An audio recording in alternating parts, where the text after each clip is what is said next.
सूरजपुर, जोधपुर जिले का वो छोटा सा गांव जो कभी अपनी शांति और सादगी के लिए जाना जाता था, अब एक अनैतिक रिश्ते की कहानी से हिल उठा था। राधिका देवी और अर्जुन के फरार होने की खबर ने गांव की हर गली और हर घर में आग की तरह फैल गई थी। लोग सुबह शाम महेंद्र सिन्हा के घर के बाहर जमा होते, कुछ सहानुभूति जताने तो कुछ इस घृणित कृत्य की निंदा करने। महेंद्र, जो हमेशा अपने परिवार और व्यापार में व्यस्त रहता था, अब टूट चुका था। उसका चेहरा उदासी और विश्वासघात के दर्द से भरा था।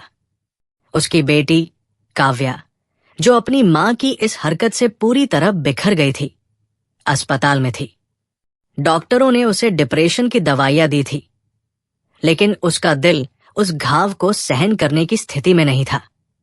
महेंद्र के 2 छोटे बेटे रवि और मोहन अभी पूरी सच्चाई नहीं समझ पाए थे, लेकिन वे अपनी मां की अनुपस्थिति और बहन की हालत से परेशान थे।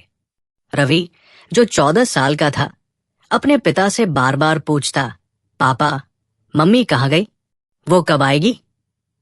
महेंद्र के पास कोई जवाब नहीं था। वो सिर्फ अपने बेटे को गले लगाकर चुप करा देता। मोहन, जो केवल 10 साल का था, अपनी मां की तस्वीर को देखकर चुपके से रोता। सूरजपुर का माहौल भारी हो चुका था और गांव के बुजुर्ग इस घटना को सामाजिक मर्यादाओं के पतन का प्रतीक मानने लगे थे। गांव की पंचायत ने इस मामले पर चर्चा के लिए एक बैठक बुलाई। पंचायत के मुखिया रामस्वरूप, जो अर्जुन के पिता भी थे, इस घटना से शर्मिंदा थे। उन्होंने महेंद्र से माफी मांगी। महेंद्र, मेरे बेटे ने तुम्हारे परिवार का अपमान किया है, मैं इसे कभी माफ नहीं करूंगा। लेकिन महेंद्र का गुस्सा अब सिर्फ अर्जुन पर नहीं, बल्कि राधिका पर भी था। उसने सोचा, मेरी पत्नी ने मेरे विश्वास को तोड़ा, उसने अपनी बेटी का भविष्य दांव पर लगा दिया। पंचायत ने फैसला किया कि इस मामले को पुलिस के हवाले किया जाए और महेंद्र को अपने परिवार के सम्मान के लिए लड़ने की सलाह दी गई। महेंद्र ने अपने रिश्तेदारों से सलाह ली। उसकी बहन कमला, जो जोधपुर शहर में रहती थी, सूरजपुर आई और उसे हिम्मत दी। महेंद्र, तुम्हें अपनी बेटी के लिए मजबूत होना होगा। राधिका ने जो किया वो गलत था, लेकिन तुम्हें अब काव्या और अपने बेटों के लिए जीना है। कमला ने काव्या को भी समझाया, जो अस्पताल में अपने दर्द से जूझ रही थी। काव्या ने अपनी मौसी से कहा, मौसी, मैंने मां पर इतना भरोसा किया, लेकिन उन्होंने मेरे साथ ऐसा क्यों किया? कमला के पास भी कोई जवाब नहीं था, सिवाय इसके कि वो काव्या को गले लगाकर सांत्वना देती। पुलिस की तलाश और सामाजिक दबाव। जोधपुर पुलिस ने राधिका और अर्जुन के फोन नंबरों को सर्विलांस पर रखा था। उनकी कॉल डिटेल्स और लोकेशन ट्रैकिंग से पता चला कि दोनों उत्तराखंड के ऋषिकेश में एक छोटे से होटल में छिपे हुए थे। पुलिस इंस्पेक्टर राजेंद्र शर्मा, जो इस मामले को देख रहे थे, ने अपनी टीम को तुरंत कार्रवाई करने का आदेश दिया। ये मामला सिर्फ चोरी का नहीं, बल्कि सामाजिक और पारिवारिक विश्वासघात का भी है।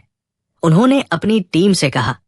पुलिस ने उत्तराखंड पुलिस के साथ समन्वय किया और ऋषिकेश में एक गुप्त ऑपरेशन शुरू किया। इस बीच सूरजपुर में खबर फैल गई कि राधिका और अर्जुन को जल्द ही पकड़ लिया जाएगा। गांव के लोग उत्सुक थे, लेकिन साथ ही ये सवाल भी उठ रहा था कि क्या इस घटना के बाद काव्या का भविष्य बचेगा? गांव की महिलाएं, जो राधिका को अपनी सहेली मानती थी, अब उसकी निंदा करने लगी थी। राधिका ने अपने परिवार को शर्मसार किया। एक पड़ोसन ने कहा, उसने अपनी बेटी की जिंदगी बर्बाद कर दी। कुछ लोग महेंद्र को दोष देने लगे। अगर महेंद्र अपनी पत्नी को समय देता तो शायद ये नौबत न आती। लेकिन ज्यादातर लोग महेंद्र और काव्या के साथ सहानुभूति रखते थे। पुलिस की तलाश तेज हो गई। एक सुबह ऋषिकेश के एक होटल से सूचना मिली कि राधिका और अर्जुन वहां ठहरे हुए हैं। होटल का नाम था गंगा व्यू लॉज, जो गंगा नदी के किनारे एक छोटा सा गेस्ट हाउस था। पुलिस ने होटल पर छापा मारा और दोनों को हिरासत में ले लिया। उनके पास से शादी के लिए रखे गए 3 लाख रुपए और 5 लाख की ज्वेलरी बरामद हुई।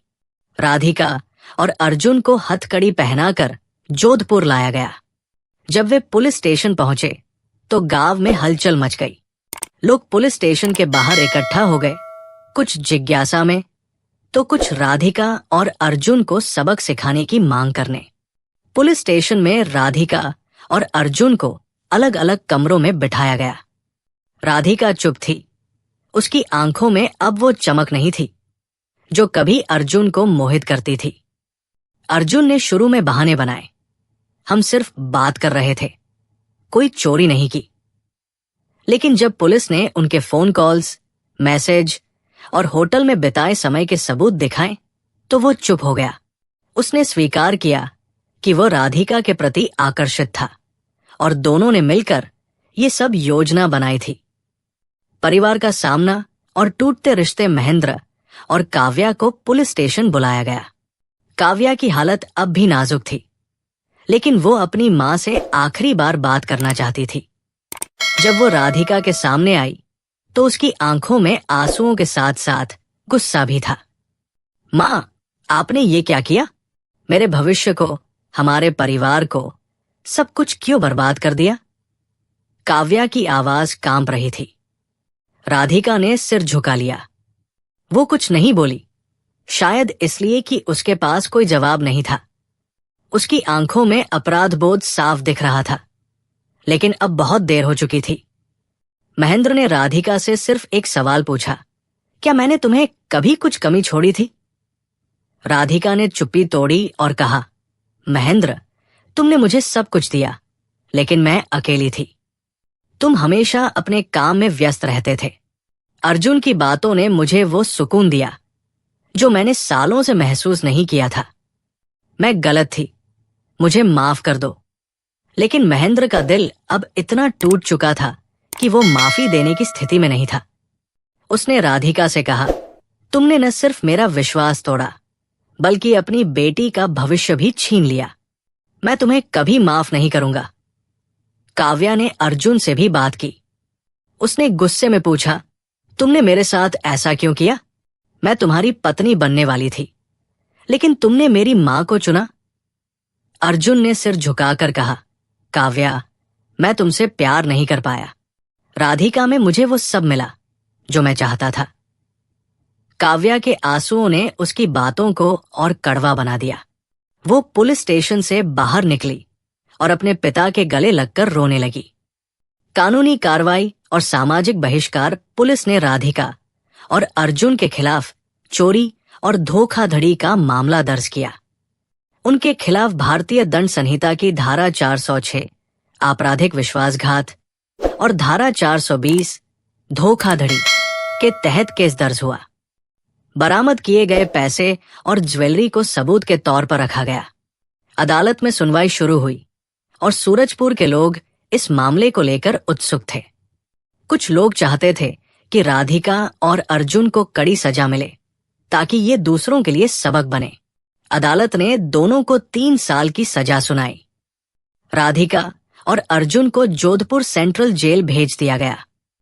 गांव में ये खबर फैलते ही लोगों ने राधिका और अर्जुन के परिवारों का सामाजिक बहिष्कार शुरू कर दिया।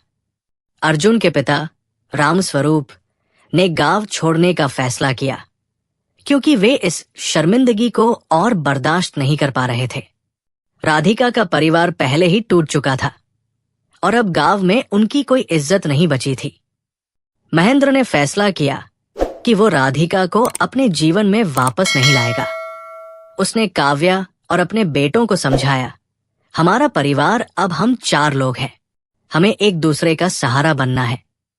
काव्या, जो इस घटना से गहरे सदमे में थी, धीरे धीरे अपने पिता की बातों से हिम्मत जुटाने लगी। काव्या की नई शुरुआत काव्या को अस्पताल से छुट्टी मिलने के बाद वो अपने पिता और भाइयों के साथ घर लौटी। उसने ठान लिया कि वो अपनी मां के विश्वासघात को अपने भविष्य पर हावी नहीं होने देगी। कमला मौसी की सलाह पर काव्या ने अपनी पढ़ाई फिर से शुरू की। उसने जोधपुर के एक स्थानीय स्कूल में दाखिला लिया और रात को पढ़ाई करके अपनी 8वीं की पढ़ाई पूरी की। उसका सपना था कि वह एक शिक्षक बने और गांव की लड़कियों को शिक्षित करे। काव्या ने कड़ी मेहनत की और 1 साल बाद वो सूरजपुर के प्राइमरी स्कूल में शिक्षक की नौकरी पाने में सफल रही। उसकी मेहनत और लगन ने गांव के लोगों का दिल जीत लिया। लोग अब उसे एक प्रेरणा के रूप में देखने लगे। काव्या ने अपने दर्द को ताकत में बदला। गांव की एक बुजुर्ग महिला ने कहा। महेंद्र ने भी अपने व्यापार को और विस्तार दिया। उसने जोधपुर में अपनी दुकान को बड़ा किया और एक छोटा सा गोदाम खोला। उसने अपने बेटों रवि और मोहन को पढ़ाई पर ध्यान देने के लिए प्रेरित किया। रवि ने अपने पिता के साथ व्यापार में मदद शुरू की, जबकि मोहन स्कूल में अच्छे नंबर लाने लगा। सूरजपुर का सबक और निष्कर्ष राधिका और अर्जुन की सजा पूरी होने के बाद राधिका सूरजपुर नहीं लौटी। कुछ लोगों का कहना था कि वो किसी दूर के शहर में चली गई, शायद अपनी गलती का प्रायश्चित करने। अर्जुन भी अपने गांव छोड़कर कहीं और बस गया। कुछ लोग कहते थे कि वो दिल्ली में एक छोटा सा काम शुरू करने की कोशिश कर रहा है, लेकिन सूरजपुर में उनकी कोई खबर नहीं थी। ये कहानी सूरजपुर के लिए एक सबक बन गई। गांव के लोग अब रिश्तों में विश्वास और संवाद की अहमियत समझने लगे थे। पंचायत ने फैसला किया कि गांव में समय समय पर सामाजिक जागरूकता के कार्यक्रम आयोजित किए जाएंगे, ताकि लोग रिश्तों की मर्यादा को समझें। महेंद्र ने अपने बच्चों को सिखाया कि कोई भी रिश्ता चाहे कितना मजबूत हो, उसे बनाए रखने के लिए ईमानदारी और सम्मान की जरूरत होती है। काव्या ने अपने जीवन को नई दिशा दी। वो अब न केवल एक शिक्षक थी, बल्कि गांव की लड़कियों के लिए एक प्रेरणा भी थी। उसने एक छोटा सा समूह बनाया, जिसमें वो लड़कियों को पढ़ाई और आत्मनिर्भरता के बारे में सिखाती थी। उसका सपना था कि सूरजपुर की हर लड़की अपने पैरों पर खड़ी हो। महेंद्र ने भी अपने जीवन को नए सिरे से शुरू किया। उसने अपने बच्चों के लिए जीने का फैसला किया और अपने व्यापार को और बढ़ाया। सूरजपुर की सूरज भरी सुबह अब फिर से शांति और उम्मीद की किरणें बिखेरने लगी थी। लेकिन राधिका और अर्जुन की कहानी हमेशा एक सवाल छोड़ गई। क्या प्यार की कोई सीमा होती है, और अगर हाँ, तो उसे कैसे संभाला जाए? ये कहानी हमें बताती है कि रिश्तों में विश्वास और संवाद की कमी कितनी बड़ी तबाही ला सकती है। राधिका और अर्जुन का अनैतिक रिश्ता न केवल एक परिवार को तोड़ गया, बल्कि पूरे गांव को झकझोर गया। लेकिन काव्या और महेंद्र की हिम्मत और मेहनत ने ये साबित किया कि दर्द से भी एक नई शुरुआत हो सकती है। सूरजपुर की ये कहानी अब इतिहास बन चुकी थी, लेकिन इसके निशान हमेशा लोगों के दिलों में रहेंगे।